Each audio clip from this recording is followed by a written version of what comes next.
We are working on that with, We'll see if it works. I woke you guys up out there, didn't I? Hey, this is the Tuesday, March 24th special session. It's a budget session required here now by the state for the last couple of years. The only thing on this agenda is to hold a public hearing in regards to our proposed budget. We will then have another hearing next month to do the same thing. So with this, Tracy, could I have roll call, please? Fortney? Here. Leibold? Here. Park? here. Smith? Here.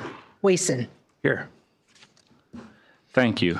Item 3 is approval of the agenda. Could I just have a motion for approval, please? So moved. Second. Moved by Wason, seconded by Smith. Are there any questions? All in favor say aye. Aye. Aye. Opposed? Agenda is passed. Then item 4 is the FY 2026-2027 budget. And before we get into the public hearing, I just wanted to ask Ryan if he could provide a couple of highlights for us. Sure. Thanks for the opportunity.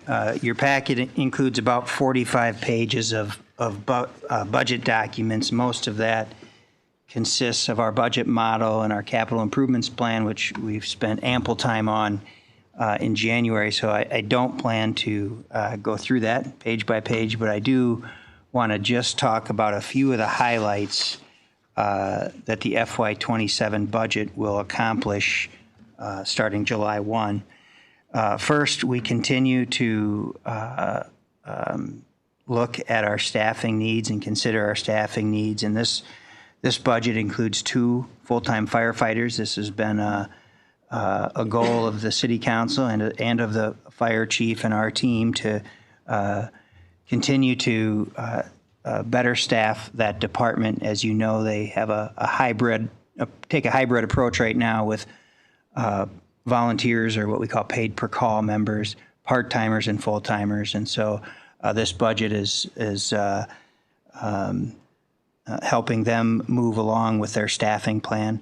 We're also adding 2 full-time laborers specifically to help us address the needs in our sewer collection system. So this is the stormwater and wastewater collection systems. And so we'll have a little division that Michael will create with 2 employees that will specifically focus on maintenance, clean out, and really anything related to the stormwater collection system and the sanitary collection system as well. And then lastly, I want to point out not a full-time position, but a half-time position, and that's the event lead at the Hy-Vee Center that will help us with navigating various events there. And that facility, as you all know, is being well used, and this will be our first full year in operation, so it'll be a learning year for us. And again, our goal is that this is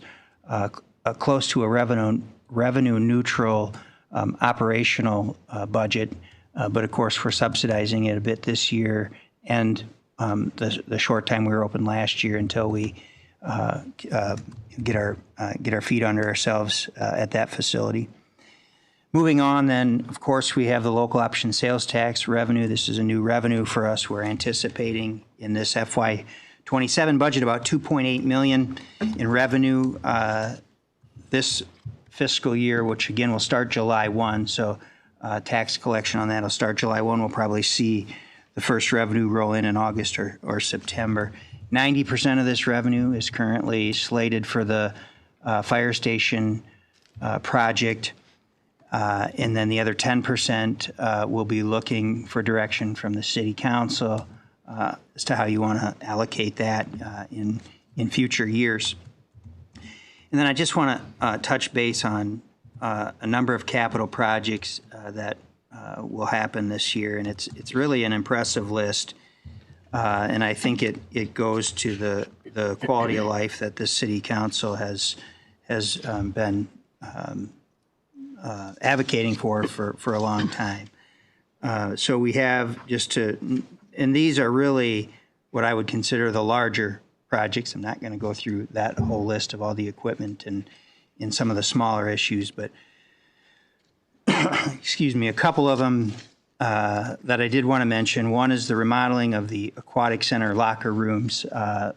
This is probably our most heavily used area in the pool or in the rec center. And so those facilities are dated, and this will be a great project to get those updated. Of course, we've been talking about the Cherry Street Firehouse, and we'll start to see that come to fruition. This year, it'll be a multi-year project, of course, but that'll be a big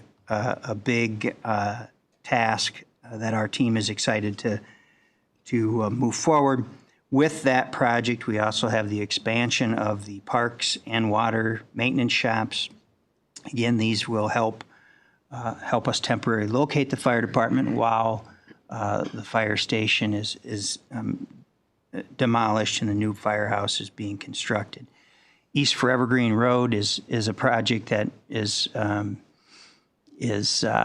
crossing fiscal years. We're in design for that now, but that will be mostly constructed in FY27. We'll be going out for bid for that here shortly. Again, this is the start of connecting Forever Green Road over to Dubuque Street. We will have our final phase of Ranchaw Way. This has, again, been a 20-year project. The mayor and I were around this table when the master plan was approved for that nearly 20 years ago. And so it'll be exciting to see that project come to fruition. Again, we have about $3 million in federal money for that project, so we have some assistance from our federal partners. We have a sanitary sewer upgrade project. Again, this is an area, I would call, it's not a huge project, but it's one that's important and will help us make sure we don't have wastewater bottlenecked within our current system. And this particular project will be down south of the golf course and span between Ranchaw Way and Front Street. And then lastly, and probably the biggest project, is our upgrade to our water treatment plant and our water treatment facilities. We're in design for that, as you all know now, and that you'll see a bulk of that project underway this fiscal year. So quite a list, an expansive list of projects. Meanwhile, we'll continue to provide the services and the programs that in the events that we have been doing for many years that seem to be pretty popular with our community. Last note I would make about the FY27 budget is just our tax rate. Everyone in the county, everyone in the state should have received a letter from their particular county. This is a state form that frankly is not well drafted, and there's a lot of numbers on there. Doesn't say a whole lot though, and so I want to point some of that out. I would also note, though, that the state's trying to correct this. There's a bill in the legislature right now that would revise this form and hopefully make it a little bit more eligible for, or legible, excuse me, for the folks who receive it. North Liberty's tax rate is proposed to increase this year by 1.3%. That's about 15 cents per $1,000 of value. The specific increase here is really our debt service levy is going up because of the capital projects that we've completed in the last few years, including some trail work, the city hall, the police station.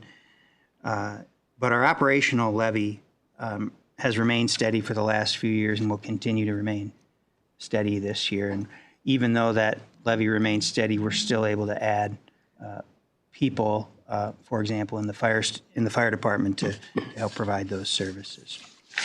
The last thing I would just mention is, as I said, the levy goes up by, the percentage of the levy goes up by 1.3%, but really the individual property taxes are going to vary based on the type of property it is, whether it's residential or commercial, and what the individual property's assessment does in a given year. what I tried to provide in the packet was a snapshot, and this is assuming no value changes. We haven't dug down, that frankly, that the county is the one who handles the assessments. We haven't dug into that information. But based on that information, along with the rollback, the residential rollback, the valuation of someone's, the tax valuation on someone's home will reduce slightly this year based on the rollback. Again, the assessors have their own job and they're looking at the assessed values. I'm just talking about the rollback. So, and I tried to, that's a lot of information I'm throwing out to the group and to you folks, but trying to summarize that and saying that, the proposed, or what the state is showing as a 5% increase on residential property taxes, I don't think is accurate. They're using assumptions in here that are not entirely correct, and it's really hard it really is determined based on an individual property notice. So maybe I'll stop there, and I'd be happy to answer questions if there are any. I don't have any questions. I'll just finish up that last thought in that the tax rate is something that gets the headlines. It is something that the city will be increasing, as Ryan noted, but the state has a formula for how much of that revenue comes back to individual cities, and it's called a rollback. And that rollback, because of that, is actually going to diminish anything that we've done in raising that rate. That'll have a net result to homeowners of about 4.9%, 5% less. So what you actually pay in dollars for tax purposes will be less than what you paid last year. Largely in part because of this rollback formula that the state of Iowa has in place. They've had it in place for a number of years, and if you're interested in our packet on page 4, it's a nice highlight of what that rollback has been historically and what it is this year as well. I don't have any questions for Ryan. I asked him if he could give us a heads up on that. Do you guys have any questions for him? No, the only thing I would say is maybe the state should let Ryan make the forms we do, because his is much more understandable. So. Yeah. And again, page 4, it's very helpful. With that, I'm going to open up the public hearing. This is a requirement by the state of Iowa and will be here as long as needed. And I'll open that public hearing regarding the proposed tax levy for the FY 26-27 City of North Liberty budget. Anyone with questions or comments or suggestions? Now is the time. And I'm going to leave this open, even if we don't have any participation, for about 5 more minutes, because our next council meeting can't start before 6:15.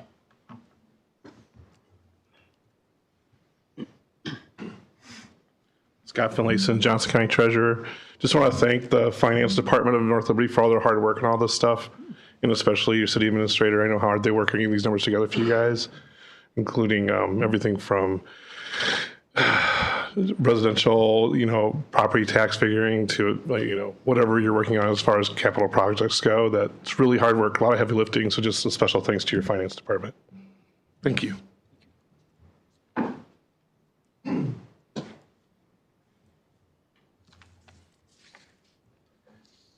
Feel free to look at your phones, talk to your neighbors, but we do need to keep this public hearing open until 6:15.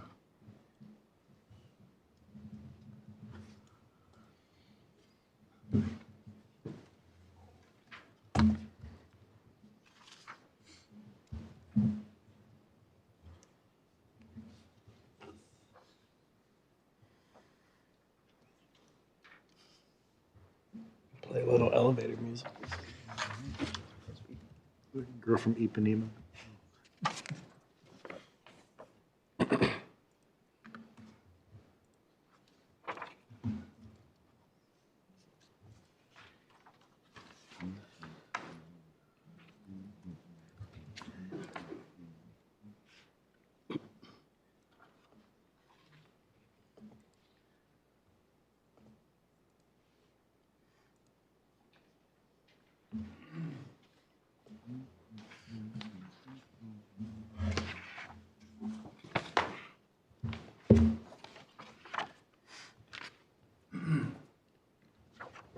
I'm John DeHoot. I live at 1316 Hancock here in North Liberty.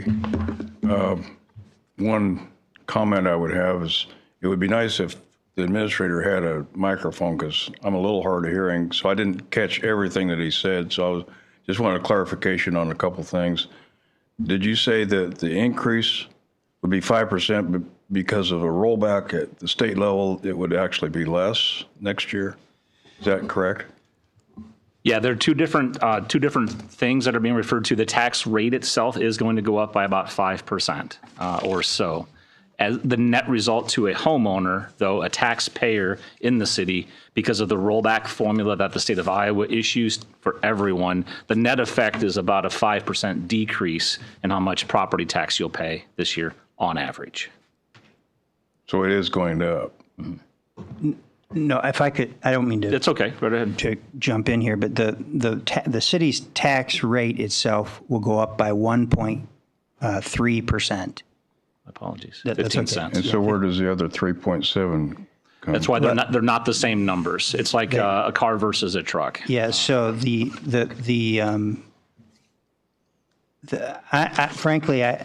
what the state is not taking in. They're using blanket data. They're not taking in the actual variables like the rollback, which brings your value down.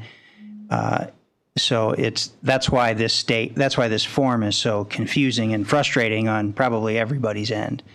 Assuming your value stays the same, you would a residential property would see a 4.7% reduction in their property tax rate in North Liberty, and that's again just for the city piece of it. So for the county, it would be. I can't speak to the county, but the gentleman behind you might be able to help. So. It's not for this hearing, but if you Yeah. help my office anytime, I'd be happy to talk to Okay, you. I'll do that. All right, Yeah. thank you. And John, thanks for the reminder that Ryan needs to use his microphone. So it's right there. He just doesn't sit close enough to it. Are there any other questions? All right. Could I entertain I'm going to close the public hearing on the budget, and could I entertain a motion to adjourn, please? So moved. Second. Moved by Park, seconded by Fortney. Are there any questions or? Okay, all in favor say aye. Aye. Opposed? Thank you. Our budget hearing is closed. If you were here just for that, now is your time to escape because we will now begin our city council meeting. So let me welcome everybody back, same day, 20 minutes later, to our regular session of city council. And I'll start with Tracy again with a roll call, please. I apologize. I'm trying to get the next packet open.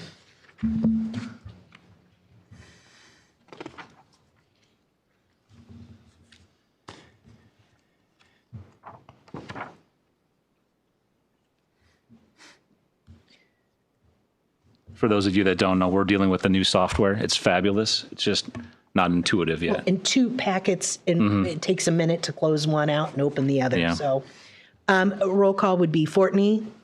Here. Leibold. Here. Park. Here. Smith. Here. Wason. Here. Thank you. Item 3 is approval of the agenda. Don't have any changes on there. Could I have a motion for consideration, please? So moved. Second. Moved by Park, seconded by Fortney. Are there any questions? All in favor, say aye. Aye. Opposed? Our agenda is approved. Item 4 is our consent agenda. Are there any questions on there, things that you have want to talk about separately? Could I have a motion for consideration, please?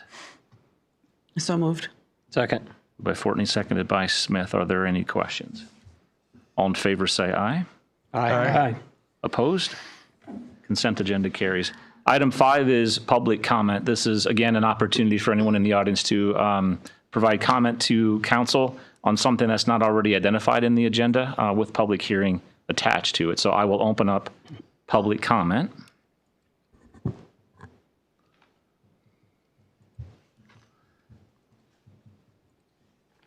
Good evening. My name's Greg Ursig. I'm just here to introduce myself to y'all. I'm a Republican candidate for the Board of Supervisors here in Johnson County. I am the only Republican, apparently, according to the Gazette, that is running in this district. My history is, I'm originally from Cedar Rapids, so I'm a native Iowan. I moved to Johnson County in 2003 after having purchased some land up by the reservoir in 1985. I'm a former police officer in Cedar Rapids. I left the police department in order to take a job with the Department of Defense. I did background investigations for security clearances for 26 years. The majority of it actually was in the Iowa City, North Liberty area because of the university and the ROTC departments for the kids going into the military and needing their top secret clearances. Although Cedar Rapids rated right up there because of Rockwell's classified defense contracts. I've seen some familiar names through my foray into this candidacy. It's the first time I've ever run for candidate of anything. I'm not the greatest public speaker. I am good one-on-one because my wife says I'm the worst person to run into in a grocery store because I'll talk your ears off. I won't do that tonight. I just wanted to say that I'm proud to be in this position to be able to get to the next position, being on the Board of Supervisors. I do plan on, when and if I get elected, I'm going to come to these meetings as well.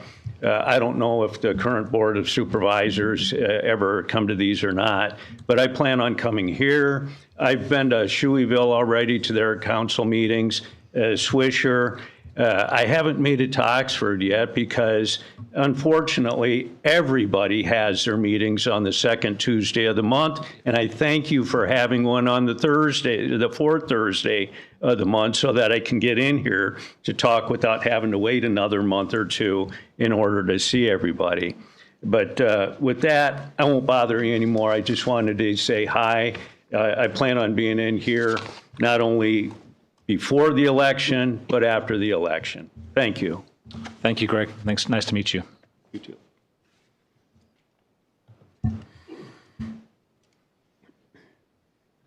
A year ago, myself, the county attorney, the county sheriff, and the county auditor came before this council, made a commitment to you to visit your offices once a year, at least. That was scheduled for tonight, but there must have been some admin mayhap. Would you like me to come back again, or just, I've got presentations for the other elected officials, who the sheriff's out sheriff and the county attorney's out county attorney, and the auditor is off of the East Coast learning how to run elections. So I'd be happy to come back again, or I can give you the presentation that I made for tonight. It's up to you all. I suppose public comment is meant for 3 minutes, and I totally get that. So I'd be happy to come back again. Just If you wouldn't mind, Scott, it helps to kind of move our agenda along a little Yep. bit and be efficient. I don't want to make you come back up here again, though. But No, it's always fun to come you visit might you have guys. friends with you. yeah, next time for sure. Okay. All right. Well, appreciate all you guys do, and thanks for your time. Thank you. Anyone else? All right, I will close the public comment time and move on to item 6. Josh is going to take this time. Oh, we got a special guest in the audience. Josh, I'm going to move you in this because, as you mentioned before, it didn't get put onto the agenda, but you're here. We knew you were coming. And I'm setting my timer. We are too, by the way. I know. Thank you. I have a presentation here I'm going to fly through, but my name's Josh Hammer. I'm the president of Think Iowa City and the Iowa City Area Sports Commission, and I'm joined by Nick Pfeiffer, who many of you know, probably all of you know, who's our vice president of public affairs and has spent a lot of time helping some of the team here in North Liberty over the last few years, particularly with Centennial Park. So we every year about this time, we kind of go to visit all of our cities and give a little bit of an overview of what we've been up to the past year. So again, I'm going to keep this kind of short and sweet. And in front of you, I believe Nick's already passed out our annual report, which you should all have that you can read later. And I believe everybody here, I haven't met you, Tanya, yet, so nice to meet you. And I can get you my information, but everybody else has our information and knows us very well, and you can call us at any time. So just briefly, a little bit about our organization as a reminder. We are the official destination marketing organization for Iowa City, Coralville, North Liberty, University Heights, really this whole entire community. And we've been around here since about 1980. We are charged with advancing economic vitality and quality of life for visitors and residents as Iowa's premier destination.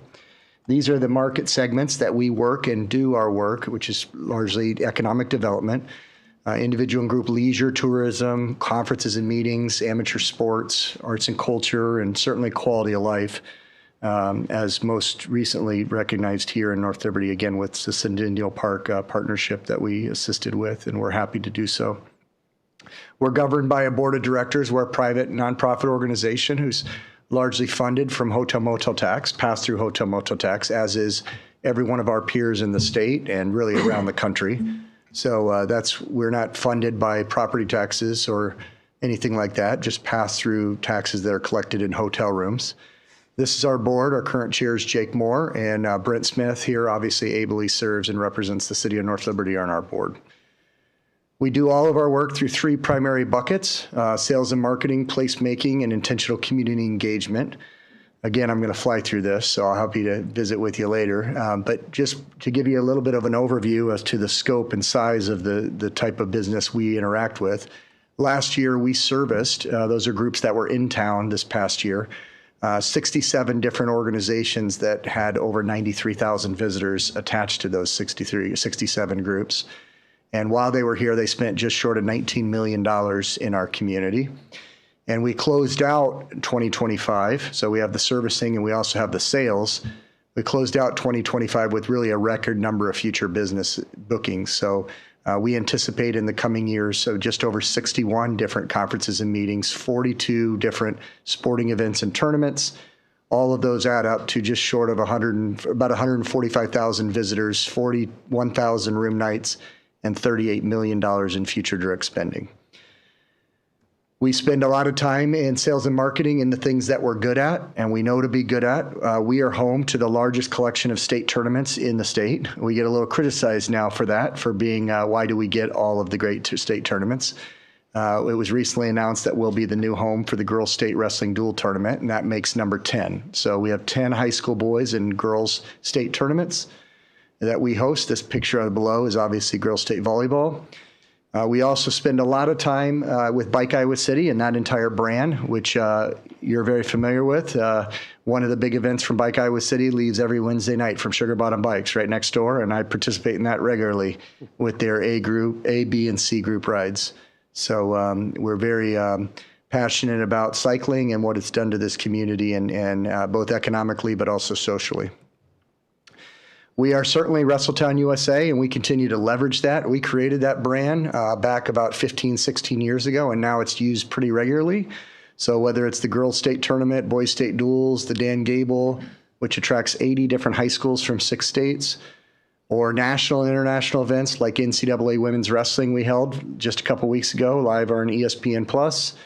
And we're going to be hosting the Pan American Games here in just 6 weeks. We actually just hosted a big wrestling event at the Palestra, the U17 Pan Am Trials, followed by the Club Nationals, which was a great event. And I think I have a photo of that coming up in here.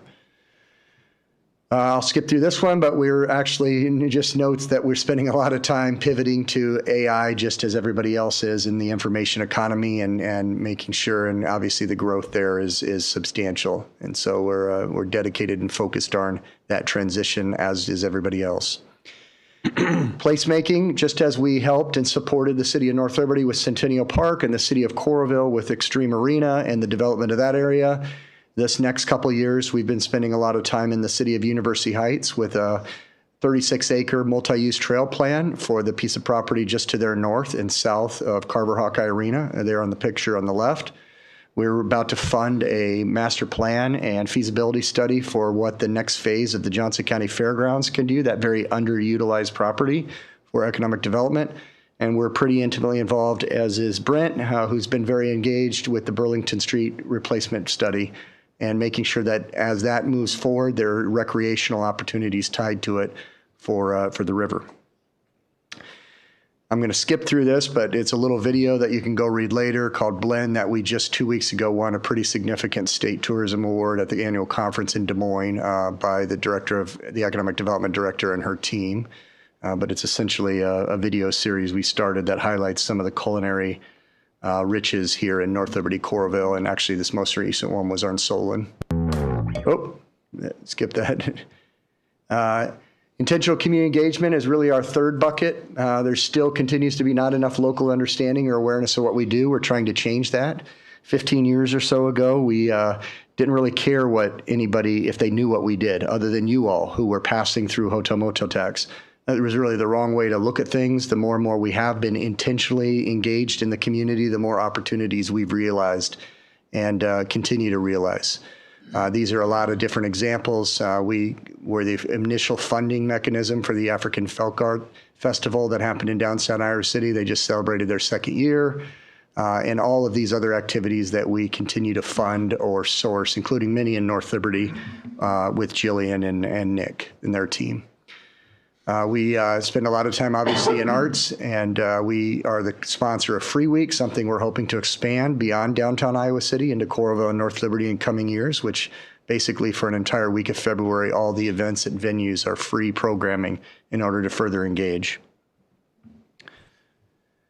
We were the organization that tag teamed with Greater Iowa City to pass Lost and fund Lost. And so we're very proud of that. We spent a lot of time and resources and dollars towards that. And obviously it worked very, very well, both in Iowa City, Coralville, and certainly here in North Liberty. So we were excited to be a part of that. And Nick was instrumental in being one of the brains and behind that operation from the voter pools.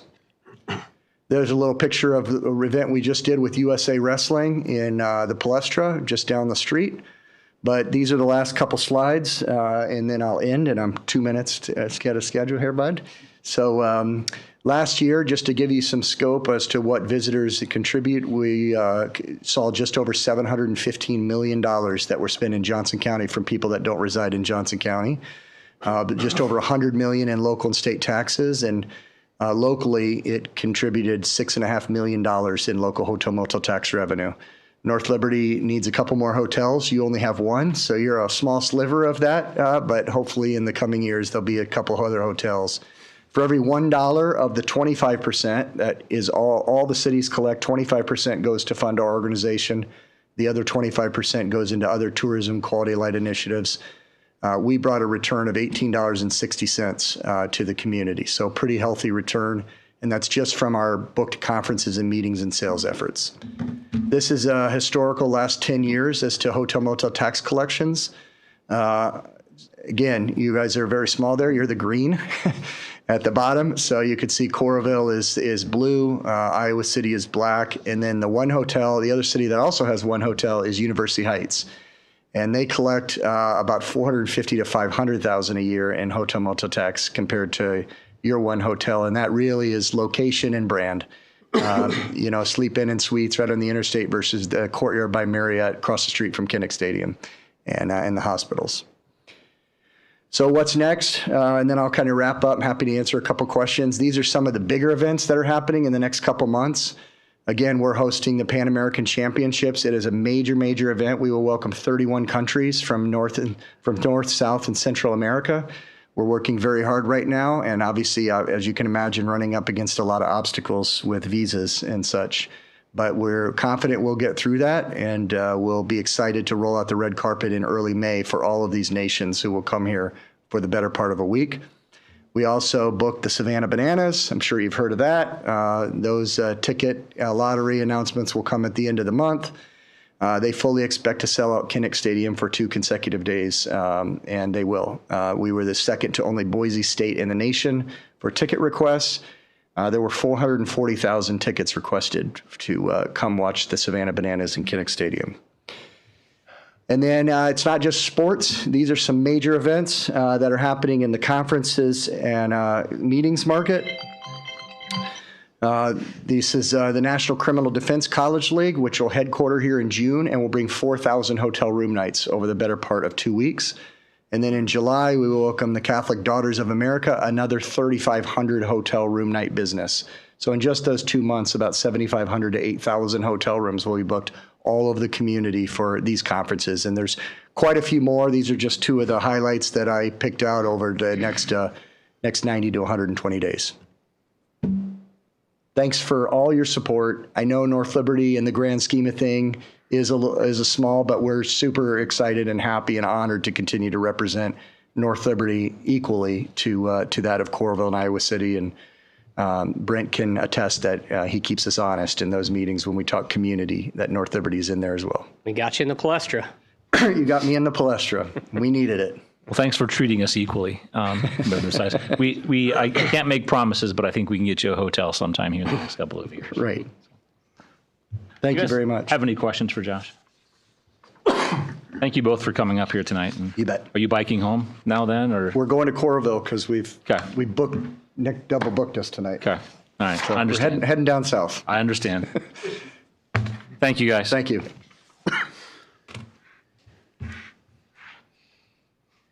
Josiah, I will now turn this over to you for item 6, which is the engineer's report. All right, thank you. Three project updates for you tonight. First, the South Fiber project was one we started last year. It's been on hold basically because of winter conditions, but we heard earlier, I think it was just at the end of last week, that they'll get started the first week in April. It's a fairly small project, but it does help fill out our fiber network, and they should be done with that then this spring. So it'd be good to get that finished up. The roundabout at Forever Green and Jasper, we've talked about it a lot. I just wanted to confirm for you that we had the pre-con meeting, and the contractor expects to start mobilizing on site next week, the first week of April. And there'll be a lot of setup, traffic control, some initial grading work, and then that will move into the first phase, getting ready for some detour pavement, putting in underground utilities, things like that. So that is coming up. And then I just wanted to point out, again, this is a Coralville project, but the Forever Green Road Extension Phase 1, it's a shared project with us and Coralville. Coralville's leading this Phase 1. That will be bid through the DOT in May, and they've already started with some tree clearing work to get ahead of the BAT deadlines for that project. So that is on track and moving forward. That's it, Mayor, unless there's questions. Thank you, sir. Any questions for Josiah? Appreciate you. Thanks. Ryan, I'll move to you. Item 7, our city administrator report. Thanks. I just have one item this evening, and I'm going to ask Tracy to speak on another topic. But the one comment I wanted to make is just a reminder that April 6th is a Monday. Will be our strategic planning session with Karen Kurt and ECI COG. This is a process that we do every 2 years. We had a similar session with our management team a couple weeks ago that I thought went really well, was really productive, and look forward to sharing that information with you and having further discussion about our strategic plan for the next couple of years on April 6th. I've asked Tracy tonight to provide just a brief update on the art plan that we just kicked off today, actually. We just finished our meeting at right about 6 o'clock. The steering committee met for the first time today, and the consultant has started their discovery phase, which will be an inventory of all the city assets as far as arts and culture go. In the next couple of days, you should see a public survey and an online idea board that the public can post their ideas. Think like Pinterest, if you know what Pinterest is. You can post, anyone in the community can post ideas for public art. So it should be coming out in a city newsletter in the next few days. And we will meet again in May. Keep this ball rolling. To put you on the spot, can you tell us who is on our steering committee? Do you have their names in front of you? And more specifically, maybe just the organizations that you tried to represent on that committee? I do not have the list of names in front of me. We have a couple community members. We have a couple of local artists. We have Think Iowa City was in the room. Not Think Iowa City. Yes. Yes, Think Iowa City was in the room. the North Liberty Community Pantry, Green State Credit Union, city staff. Who am I missing? Paul. Counselor Park, That was what I was looking for. You did a great job. Greater Iowa City. And Greater Iowa City. That's what I was looking for, just to kind of get some scope of who's on this committee for us. And right now, we're just identifying, we have a lot of really positive assets, and they're just gathering all of that data on that. Cool. That's all I have, Mayor. Thank you. Any questions for Ryan or Tracy? Okay. I will move on then to item 8, which is the mayor's report. Just a couple of quick housekeeping things, and then I'll get onto the proclamations. First of all, I wanted to thank Councilor Wason for being a part of the pinning ceremony at the fire department last Sunday. It was the first, second day of actually for spring break, so I wasn't able to make it. As always, you were a hit and welcome. I think they probably prefer you there instead of me providing those comments. But correct me if I'm wrong, we welcomed 8 new There's firefighters? actually 10 in total. 10 in total. Okay. And 2 of them just weren't there. I had that math. That was wrong. So in our packets for the community, our council has seen this, but there's a terrific report in there from our police department on all of the training, the activities, the statistics, and how they're adapting and using technology here in our community for law enforcement and peacekeeping purposes as well. And there's also a report in there from the Entrepreneurial Development Center out of Cedar Rapids that we've been a founding organization for gosh, 20 years, I'm going to guess, or 15 plus years. So 2 excellent reports in there if you want to go look at our packet. And then lastly, I just wanted to thank our Streets and Parks Department for reattaching the snow plows and the brooms last Sunday and Monday for a blizzard. Luckily, I wasn't here for it, but they were, and it kept the city safe. I'm going to move on to 2 proclamations, and as I've mentioned already, I'm going to read them. You'll have an opportunity, provide comments, and then at the end, if there's anyone that wants to take a photo with them, we'll do just that as well. I'm going to start with the Sexual Assault Awareness Month.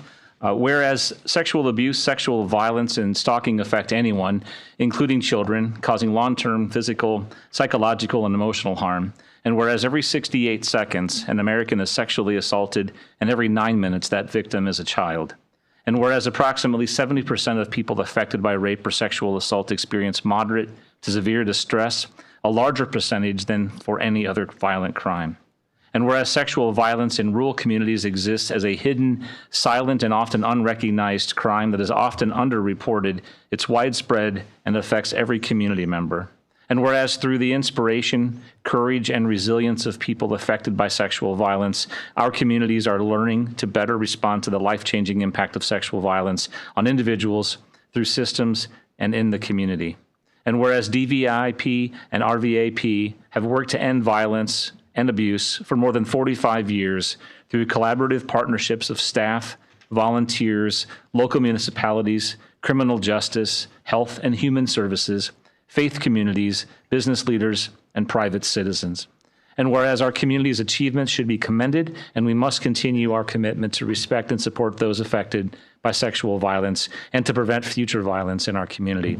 Now, therefore, I, Chris Hoffman, Mayor of North Liberty, do hereby proclaim April 2026 as Sexual Assault Awareness Month and urge all people to work together to eliminate sexual violence, sexual abuse, and stalking from our community.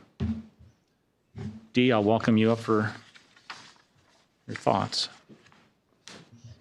Sorry, I'm on call. Hello, I am Delaney Dixon. I am the co-executive director of DVIP and RVAP. This is Emmy. She is one of our sexual assault advocates. And I want to thank you for allowing us to be here tonight and to tell you of just a few things about sexual assault that maybe you don't know in this community. North Liberty houses the UI Healthcare Center, which is fairly new. It has a SANE center within it. That is one of 3 in our area, but it's also one of 3 in the 8 counties that we serve.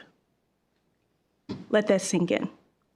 So in the 8 counties that DVIP, RVAP serves, when people are assaulted and they are looking for a forensic medical exam, they have to travel here.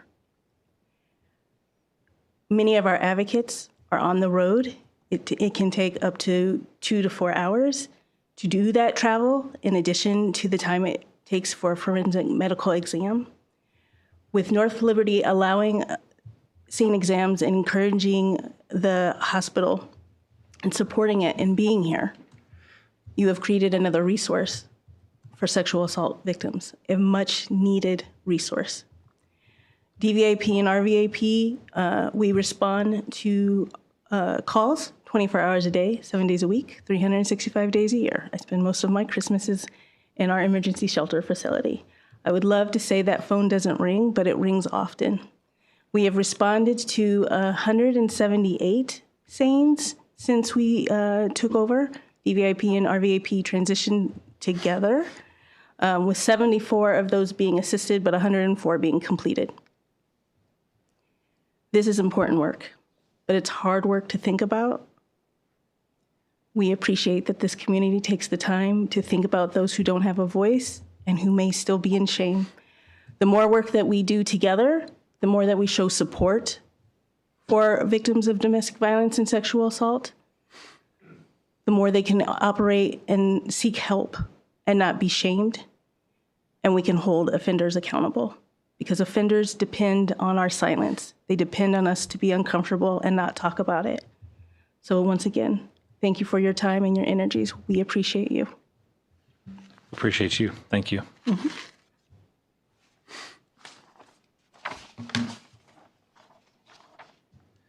Next, I have a proclamation for Transgender Day of Visibility. Whereas International Transgender Day of Visibility is observed annually on March 31st to celebrate the courage, contributions, and resilience of transgender, non-binary, and gender non-conforming individuals. And whereas the City of North Liberty is committed to fostering a community defined by fairness, equal opportunity, and a profound sense of belonging for every resident, regardless of their gender identity or expression. And whereas our community is strengthened by its diversity, and our transgender neighbors, colleagues, friends, and family members contribute significantly to the culture, economic, and social fabric of North Liberty. And whereas despite progress, transgender individuals continue to face disproportionate rates of discrimination, violence, and barriers to essential services, making public support and visibility vital to the pursuit of true equity. And whereas visibility is a powerful tool for education and empathy, allowing us to recognize the shared humanity that connects us all and to dismantle the prejudices that hinder our collective growth. And whereas we honor the advocates and trailblazers who have fought for the right of all people to live authentically and safely as their true selves. Now, therefore, I, Chris Hoffman, Mayor of North Liberty, do hereby proclaim March 31st, 2026 as Transgender Day of Visibility in North Liberty, and I encourage all residents to join in celebrating our transgender community, learning about their experiences, and reaffirming our dedication to creating a city where everyone can live with dignity, respect, and pride. Any comments? Okay. Thank you guys for being here. Megan Franks, I live at 25 North Juniper. I just wanted to say thank you to signing these proclamations, and at a time when so many people don't feel valued, and there are many legislative bills going on. A lot of them were canceled. That's just good. I just feel like this is really important to recognize the transgender community, and also Sexual Assault Awareness Month too. So thank you. Thanks, Megan. Opportunity for handing these over to you, and a photo if you'd like, Dee.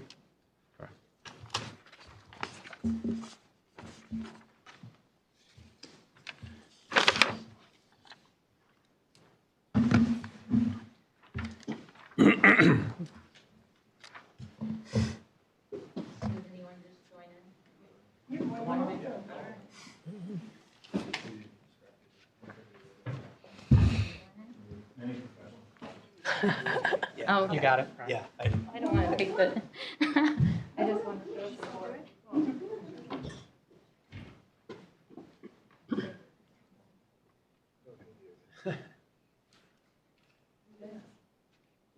Yeah, I think I can. Appreciate your confidence. Okay, squeeze in though.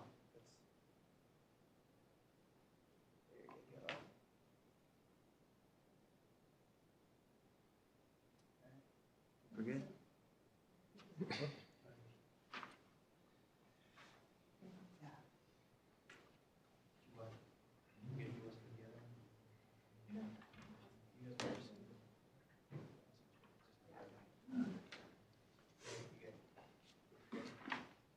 You got it? He's here to be the photographer, I think.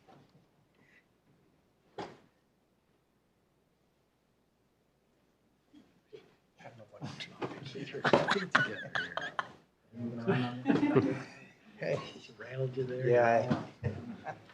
That's 2 strikes, Ryan. I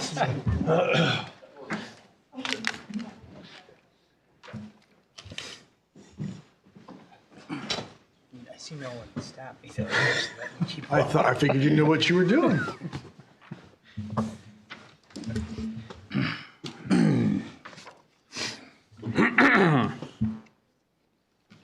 I'll move on to item 9, which is time for council reports. And I created this as mayor as an opportunity to let the community know what our council members do when they're not sitting here in front of you. And they're oftentimes at events in our community on our behalf. So besides being on spring break, what have you guys been up to the last couple of weeks?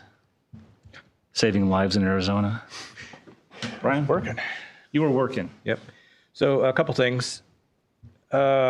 We did get the bids for the emergency management building that was going to be built in Tiffin. Actually got 9 bids with the alternates, and they're going over the bids now with the county project folks to make sure it all meets the criteria and stuff. It's Severe Weather Awareness Week, and Johnson County actually has an app for your phone. It's called JOCO Ready. So Joe Call Ready, and it has a lot of information on that about severe weather things to do, and actually you can sign up for alerts, and you can also go to weather.gov/safety, which is the National Weather Service. And then I did get to go to the fire department for their pinning of their new members. Some of them are firefighters, and some of them are EMS only. Although several of the EMS only people seem to really enjoy some of the stuff that they got to do with the firefighters, and several of them are already going to be in the next firefighter class. So I just let the fire department know that they have the support of the staff and the rest of the city departments, and also that the citizens really stepped up because helping pay for the fire station with the loss, supporting that was very important. And then I just let them know that their family members were very appreciated because we take a lot of the times of the firefighters and stuff. So thank you to Caleb, Joey, Aviva, Austin, Amelia, Emily, Kenna, Sarah, Jeff, and Micah. Thank you for all stepping up into the service of your community, and a special shout out to Joey, who was the Rookie of the Year, and then Amelia, who was the Firefighter of the Year. That's a big deal. She's been working. Thanks, Brian. Anyone else? Everybody wants to be a firefighter, Brian. Even the EMS folks. Mayor, I was attended a mental health workshop at Liberty High School put on by the Big O Foundation. That was a great event. It started with programming with the students, and then was opened up to members of the community to see what the students had participated in. So appreciate that. Go to bigofoundation.org, or their guest speaker was from the JCK Foundation. So jckfoundation.org for more information on mental health. Thank you. Thanks for going, Brent. I also was happy to be invited to attend the pinning ceremony for the firefighters. So Brian already mentioned some of the awards that went out, but there was also one, the Chiefs Award went to Nick Sunblad for being an outstanding firefighter. And then I look forward to one day being invited to the police department to participate in their ceremonies also. And then, like Tracy mentioned, the Public Art Steering Committee. And I would just encourage anyone watching, anyone in the audience, these the community feedback piece of all this, is fun. Some of the consultants, the ideas that they've shown, and some of the fun things, the possibilities are really encouraging and fun. But also, we really do want the community to be involved and to weigh in on that. And so, I would encourage everyone, once that survey comes out and any of the, feedback process, to be engaged, and we can come up with some really cool, engaging, art projects for North Liberty. So, really excited about that and excited to be part of that steering committee. Thank you, Paul. Thank you, Mayor. I'll jump in next year, and unfortunately, Josh has already left, but I will take this opportunity as a proud UI alumni and with the Iowa City Area Sports Commission, just fresh in our mind, and with our relationship and support of the University of Iowa, to say congratulations to Jan Jensen and the women's basketball team on all they have accomplished this year. And then a special congratulations to Coach McCullum and the men's basketball team, who for the first time since I was in college at the university have advanced. It's not that long ago, Brent, but have advanced to the Sweet 16. And I will take this opportunity to be maybe the first to invite them to help celebrate their run, whether it's a visit of our lovely City Hall, it's not quite the White House, or maybe the Centennial Center, to celebrate those accomplishments, because this is a community that is not only representative of North Liberty, but all of Johnson County, and the University of Iowa is a big part of that. So we appreciate their success, happy to help celebrate them, and as an alumni not that long ago, Brent, I'm happy to recognize their success. Thanks, Brian. Mm-hmm.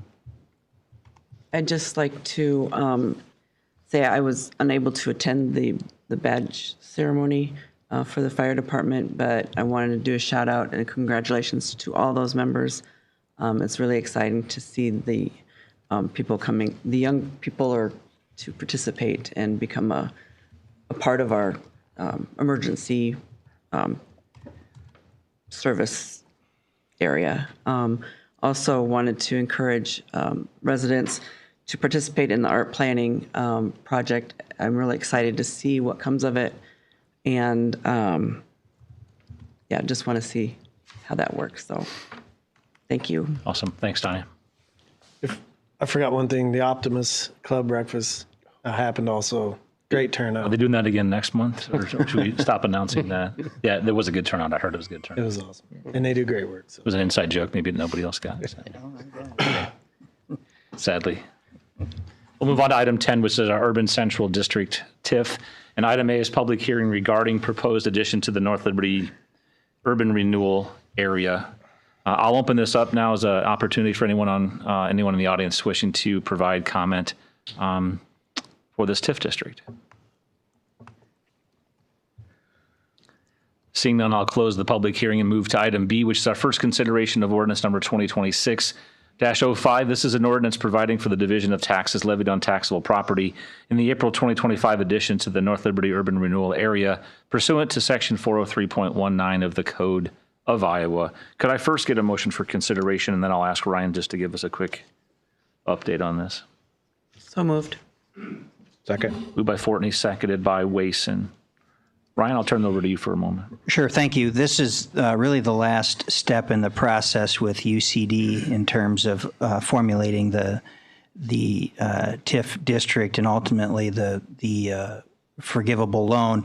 And oftentimes when you're working on these projects, creating the TIF ordinance is one of the last things that happens simply because you're waiting for the legal descriptions to be accurate and acceptable to the county. So we got word from the county 2 weeks ago that the legal descriptions looked right, worked with our bond counsel to put this ordinance together, and are asking this group for your consideration and approval of the first reading tonight. Thank you. Are there any questions? With that, Tracy, we'll take roll call. That's great. This is not cooperating. Apologies. There we go. Wason. Aye. Fortney. Aye. Smith. Aye. Park, Aye. Leibold. Aye. Motion carries 5-0. Thank you. Item 11 is our splash pad project, and this is resolution number 2026-28, a resolution accepting the bid and authorizing execution of the contract for the Centennial Park Event Complex Phase 2 Improvements Project, North Liberty, Iowa. Once again, could I have a motion for consideration, then we'll do a quick highlight of this. So moved. Thank you, Tanya. Second. Thank you, Brian. Josiah or Ryan, do you guys want to give a quick overview of bids received, what's going to happen, and how much it's going to cost us? Yeah. We had really good interest. We had 7 bids on this project, and our lowest bid was submitted by Conlin Construction. There was a base bid plus 2 alternates because we weren't sure how the bids would come in the budget. Conlin's bid for the base bid plus alternate 1 and alternate 2 were $2,610,800, 2.61. Our estimate, engineer's estimate was 3.1. So very good bid. The 5 of the bids were under or just right at the estimate. So it was a great bidding environment.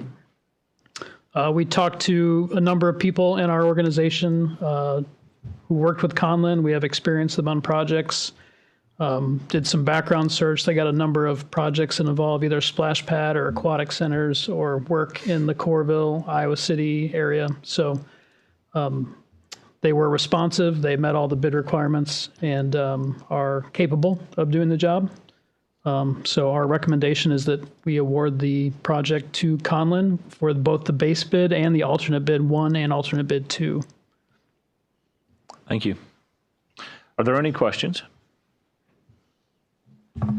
Tracy, you want? Sorry, Mayor. So while it wasn't my question, I was appreciative of the question asked and the response from Ryan in the memo. I guess this complex was built from everything from corporate donations to private donations, some of which the majority of folks up here took money out of their own pockets and contributed to this project in the amphitheater Centennial Park. I'm going to have Grant explain the power or lack of power we have to award a bid to a local contractor and how the state rules are going to limit us from awarding the bid to a local contractor that is not far off from the low bid, because it just doesn't seem to hit the mark for me, Mayor, in the way that this park and the amphitheater has been built to this point. Really would much rather see this money stay local. So with that, Grant, I will turn it over to you on what the restrictions are for us from a state level of what we have to or what we can't do. Of course, if you liked Ryan's summary, it's because I wrote it. Figured. And there are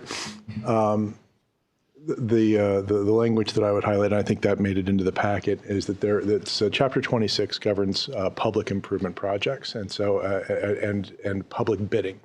It has in it a definition of what a public improvement project is.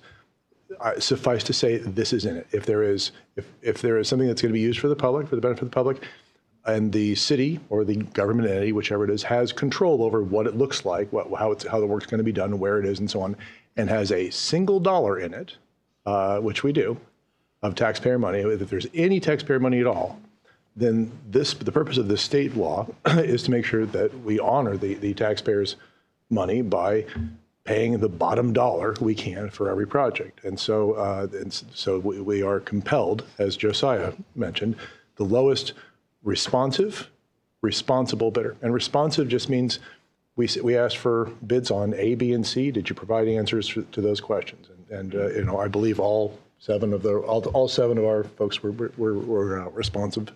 And then the other criteria is responsible. And that just means, are they qualified to do the work? to go away from the lowest dollar amount, you're going to need to find someone that one of those bids, the lowest bid, was either not responsive or that they're not qualified. And we would have to have some reason to state that. Now, we've done that in the past. We've had bidders for projects where we had specific knowledge of problems that we'd had with that particular contractor, and we said, not you. We don't have that here, and we don't have any concerns. So it's our obligation to go ahead and follow the state law and honor all of our contributions towards that by making sure that all of our money goes as far as it can, right? And then that means paying the least amount of money we can. Agreed. And, people that have seen my years up here being very conscious of the spending of taxpayer dollars know that that's been my position since I've been up here. Have there been, and this is just me trying to remember and probably misremembering, have there not been ordinances by other cities in the state that have stated that the city can spend up to a percentage, 2%, 3%, 5% more than the bottom bid to award a contract to a local contractor or local bidder? And would we have that ability to do that in the future? I'm going to decline to offer that on the off the hip right now. I'll look into it, give you a better answer. This is the best advice I can give the body. Sure. For this project, under these facts tonight, this is what we got to do for sure.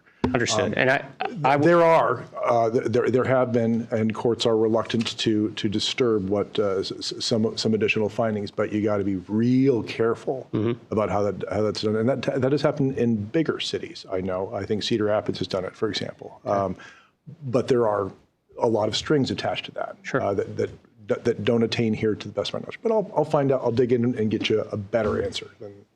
I'm going to go ahead and shoot from the hip just real quick, because I think what you're probably referring to is a local preference resolution or a policy. And we've seen a lot of those. And in fact, we have that same language in our purchasing policy, which guides purchases that are outside of the bidding requirements. Okay. And so if we oftentimes, when we're shopping local or when we're looking for a product, if it's, within a couple bucks or depending on the size of the project, a couple $100, whatever it might variability. be. Yeah, we're gonna go with the North Liberty Company. Yeah. But I am confident in saying, and Grant can do his research on his Westlaw, but I'm confident in saying that once it hits the bid threshold, we're tied to that.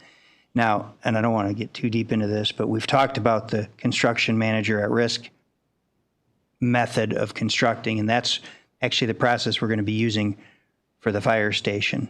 Coralville is now using it for the rec center, so is Tiffin. In that case, you go out for an RFP and you bring your general contractor on much earlier in the process, well before the design's even completed, and they will help you through that design process and hopefully find areas where, there's some savings before we even get to the final design piece of it. But then they are the general. So that's the approach we're taking with the fire station project. We're going to be learning on this one and hopefully relying on our neighbors to help to learn how they went through the process and not make some of the potential maybe mistakes they've made. So excellent. Mayor, I just want to be clear. I have no issue with the low bid. The low bid's fine, and I certainly trust staff. Just, when it was that close to a local, it sure just feels better as a citizen and as someone sitting up here that the money would stay here, but certainly understand the regulations that we are under. So thanks for the time and the explanation. And the process, like for the fire station, we can't do that on this because of how far along we are. Yeah, that's a relatively new law, and so all the projects before this we really weren't able to do it with. So, and this, I shouldn't say that for this particular project. It's just that this one was a much smaller project compared to a $18 million facility. So. Thank you. I want to thank both of you specifically for bringing this question up, or one of you for bringing it up and the other one for riding along with it, because this is always informative. To the rest of us, as Paul can attest, when he asked me about this a couple of days ago, I said, well, I'm pretty sure it's written someplace, and it's nice to get that affirmation that it is there. And for the public also, you're not paying attention to these things very often. So we do have some requirements on how we spend the city's dollars out there. Tracy, we need to take roll call on this, I think, right? We do. Okay. Smith. Aye. Leibold. Aye. Fortney. Aye. Wason. Aye. Park. Aye. Motion carries. Thank you again. Item 12 is the FY 2026-27 budget, and this is resolution number 2026-29, a resolution setting time and place for a public hearing for the purpose of considering the fiscal year 2026-2027 budget. Could I have a motion for this consideration, please? So moved. Second. Tanya got it. Moved by, thank you. Moved by Wason, seconded by Fortney. And to be clear, this is setting the second required budget hearing that the state requires of us. And this will be on April 14th at our first meeting in April. Are there any other questions? Tracy, could I have roll call, please? Wason. Aye. Park. Aye. Smith. Aye. Fortney. Aye. Leibold. Aye. Motion carries. Item 13 is Sunset Prairie Part 1 and Part 2.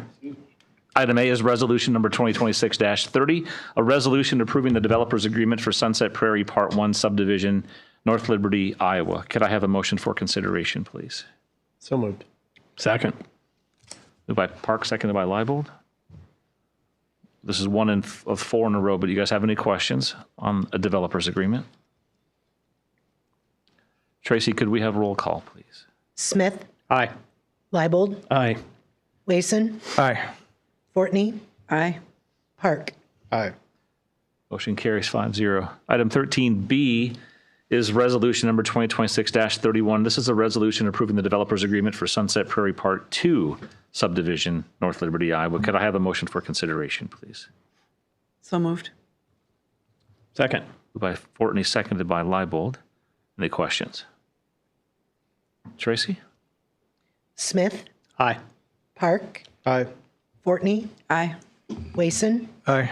Leibold. Aye. Motion carries 5-0.